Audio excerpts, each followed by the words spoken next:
ওং নমঃ ভগবতে বাসুদেবায়। শ্রীমদ্ ভগবদ্ গীতা ত্রয়োদশ অধ্যায় প্রকৃতি পুরুষ বিবেক যোগ। হরে কৃষ্ণ।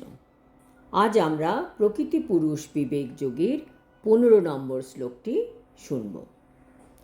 সর্বেন্দ্রিয় গুণাভাসং সর্বেন্দ্রিয়বিবর্জিতম আসক্তং সর্বভৃচৈব নির্গুণং গুণভক্ত্রী চ। অনুবাদ: সেই পরমাত্মা সমস্ত ইন্দ্রিয়ের প্রকাশক, তবুও তিনি সমস্ত ইন্দ্রিয় বিবর্জিত।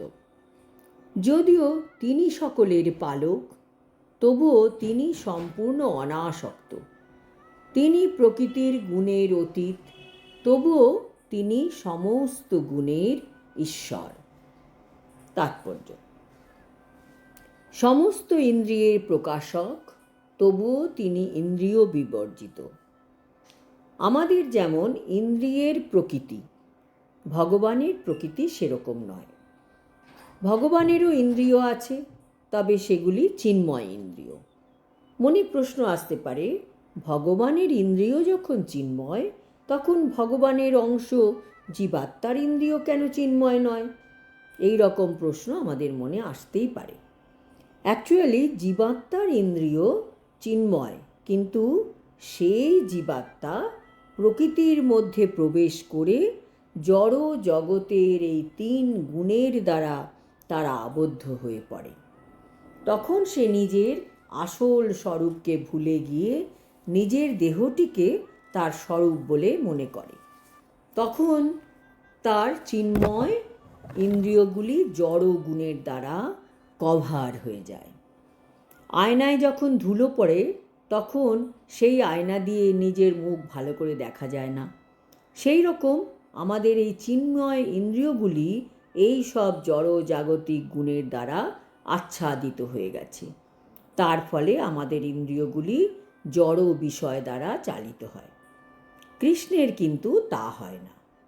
কৃষ্ণের ইন্দ্রিয়গুলি কখনো আচ্ছাদিত হয় না, সব সময় সেগুলি চিন্ময়। যদি না জীবাত্মা কৃষ্ণের চরণটি শক্ত করে ধরে রাখে, তার অধঃপতন তাই অনিবার্য। পরমেশ্বর ভগবান যদিও সমস্ত জীবের সমস্ত ইন্দ্রিয়ের আধার, কিন্তু তাদের মতো তার ইন্দ্রিয় জড় নয়। প্রকৃতপক্ষে জীবাত্মারও চিন্ময় ইন্দ্রিয় আছে, কিন্তু বদ্ধ অবস্থায় তারা জড়গুণের দ্বারা আচ্ছাদিত। তাই জড়ের মাধ্যমে ইন্দ্রিয়ের কার্যকলাপ প্রকাশ হতে দেখা যায়। পরমেশ্বর ভগবানের ইন্দ্রিয়গুলি এই রকম আচ্ছাদিত নয়। তার ইন্দ্রিয়গুলি অপ্রাকৃত এবং তাই তাদের বলা হয় নির্গুণ। গুণ হচ্ছে প্রকৃতির বৃত্তি, কিন্তু ভগবানের ইন্দ্রিয়গুলি জড় আবরণ থেকে মুক্ত। আমাদের হৃদয়ঙ্গম করতে হবে যে তার ইন্দ্রিয়গুলি ঠিক আমাদের মতো নয়। আমাদের সমস্ত ইন্দ্রিয়জাত কর্মের উৎস যদিও তিনি, কিন্তু তার ইন্দ্রিয়গুলি দিব্য ও কলুষ মুক্ত। সেই কথা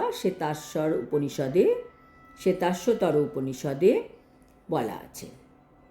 পরমেশ্বর ভগবানের জড় জাগতিক কলুষযুক্ত কোনো হাত নেই, কিন্তু তবুও তার হাত আছে এবং সেই হাত দিয়ে তিনি তার উদ্দেশ্যে উৎসর্গীকৃত সমস্ত নৈবেদ্য গ্রহণ করেন।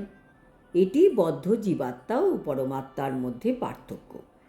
ভগবানের জড়চক্ষু নেই, কিন্তু তার চক্ষু আছে। তা না হলে তিনি দেখতে পান কি করে? তিনি অতীত, বর্তমান ও ভবিষ্যৎ সব কিছু দেখতে পান।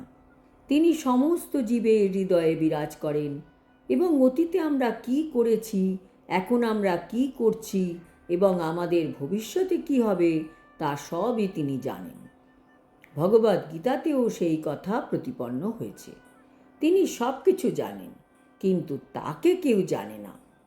শাস্ত্রে বলা হয়েছে যে ভগবানের আমাদের মতন পা নেই, কিন্তু তিনি মহাশূন্যে সর্বত্র বিচরণ করতে পারেন, কারণ তার পা হচ্ছে অপ্রাকৃত। পক্ষান্তরে বলা যায় যে ভগবান নির্বিশেষ নন, নিরাকার নন, ব্যক্তিত্বহীন নন। তার চোখ আছে, পা আছে, হাত আছে এবং সব কিছুই আছে। যেহেতু আমরা ভগবানের বিভিন্নাংশ, তাই আমরাও এই সমস্ত অঙ্গগুলি লাভ করেছি। কিন্তু তার হাত, পা, চোখ ও ইন্দ্রিয়গুলি কখনোই জড় প্রকৃতির দ্বারা কলুষিত হয় না। ভগবদ্গীতায় আরও প্রতিপাদিত হয়েছে যে যখন পরমেশ্বর ভগবান এই জড় জগতে অবতরণ করেন, তখন তিনি তার অন্তরঙ্গা শক্তির প্রভাবে তার স্বরূপে আবির্ভূত হন। তিনি কখনোই জড় প্রকৃতির দ্বারা কলুষিত হন না, কারণ তিনি জড় প্রকৃতির অধীশ্বর। বৈদিক শাস্ত্র থেকে আমরা জানতে পারি যে তার সমগ্র সত্তা হচ্ছে চিন্ময়। সচ্চিদানন্দ বিগ্রহ নামক তার নিত্যরূপ রয়েছে। তিনি পূর্ণ ঐশ্বর্যময়।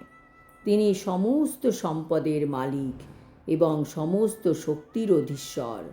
তিনি সবচেয়ে বুদ্ধিমান এবং পূর্ণ জ্ঞানময়। এইগুলি পরমেশ্বর ভগবানের কয়েকটি লক্ষণ। তিনি সমস্ত জীবের পালনকর্তা এবং তাদের সমস্ত কর্মের সাক্ষী। বৈদিক শাস্ত্র থেকে আমরা জানতে পারি যে পরমেশ্বর ভগবান সর্বদাই জড়াতীত। আমরা যদিও তার মস্তক, মুখমণ্ডল, হস্ত অথবা পদ দেখতে পাই না, তবুও তার এগুলি আছে এবং আমরা যখন চিন্ময় স্তরে উন্নীত হই, তখন আমরা ভগবানের রূপ দর্শন করতে পারি। জড় জগতের সংস্পর্শে আসার ফলে যেহেতু আমাদের ইন্দ্রিয়গুলি কলুষিত হয়ে পড়েছে, তাই আমরা তার রূপ দেখতে পাই না। সেই জন্য নির্বিশেষবাদীরা, যারা এখনও জড়গুণের দ্বারা প্রভাবিত হয়ে রয়েছে, পরমেশ্বর ভগবান শ্রীকৃষ্ণকে তারা জানতে পারে না। আজ এই পর্যন্ত। শ্লোক 16তে আমরা জানতে পারব ভগবান কিভাবে দূরে থেকেও প্রত্যেকটি জীবের অন্তরের নিকটে থাকেন তার সম্বন্ধে। হরি ওম তৎসৎ। হরে কৃষ্ণ।